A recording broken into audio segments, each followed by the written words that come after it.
What's up, guys? In this video I wanted to show you guys how to make two color paracord zipper pulls for your golf bag. I guess technically this is three colors because the core is a separate color, but the weave itself is using two different colors of paracord. It makes a pretty cool pattern.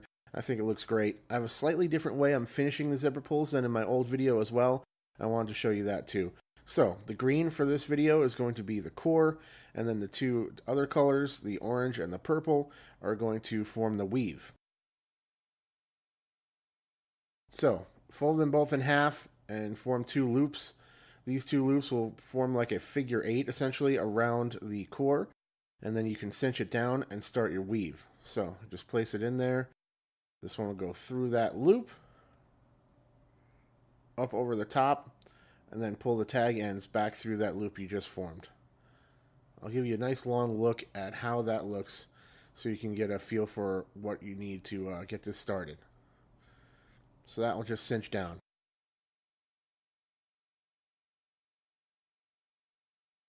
One more look at what you want to set this up. See, it's pretty simple. It looks a little more complicated than it really is. Then the next step, once you cinch that down a little bit, is I will feed the top part through in order to leave just a little bit hanging out of the top and give you enough on the bottom to actually perform the weave on the core.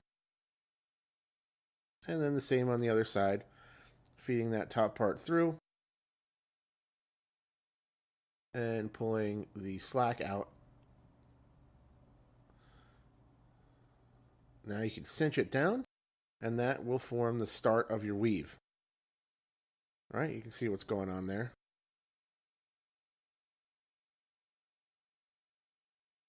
Now all you have to do is cinch this first top knot down, and then more or less ignore those ends up at the top there for a little while. So from here, you can see the little orange loop there.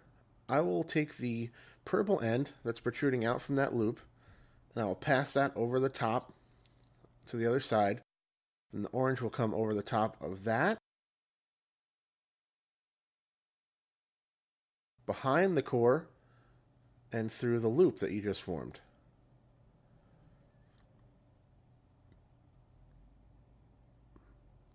Now all you have to do is cinch that down and repeat the pattern, but it's going to flip to the other side. Let me cinch this down and I'll show you what I'm talking about. Now as we get up closer, you can see that the orange loop has switched to the other side, and then the purple going straight out through there will come back over the top, across. That orange will come over the top of the purple, behind the core, and through the loop. Now it's once again flipped to the other side. Purple comes over, orange goes behind, through the loop. Now I'm speeding it up here so you guys don't have to sit and watch every single stitch. I'm going to show you one more time exactly how to do it as I kind of finish this up. I'll show you the last one. Okay, so here we are. I'm going to pull the desired length of the loop out now, just because I can. Cinch down those top knots again. And here's one more. So there's your orange. Purple will go across. Orange comes over the top of it, behind the core, through the loop, and that's it.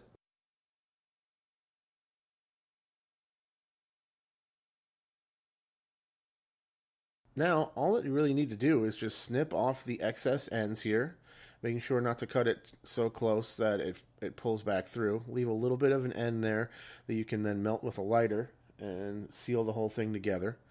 Do the same with these bottom ones.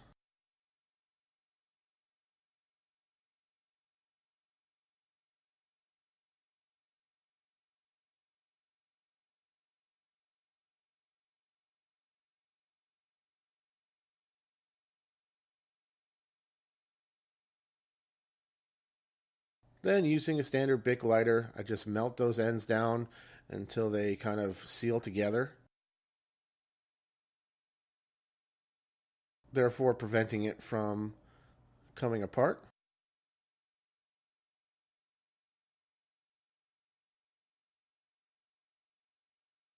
Same thing on all four of these loose ends. Sometimes I'll use the tip of the lighter to kind of press it in That time I got a little stuck, so I'll just melt that back down, no big deal.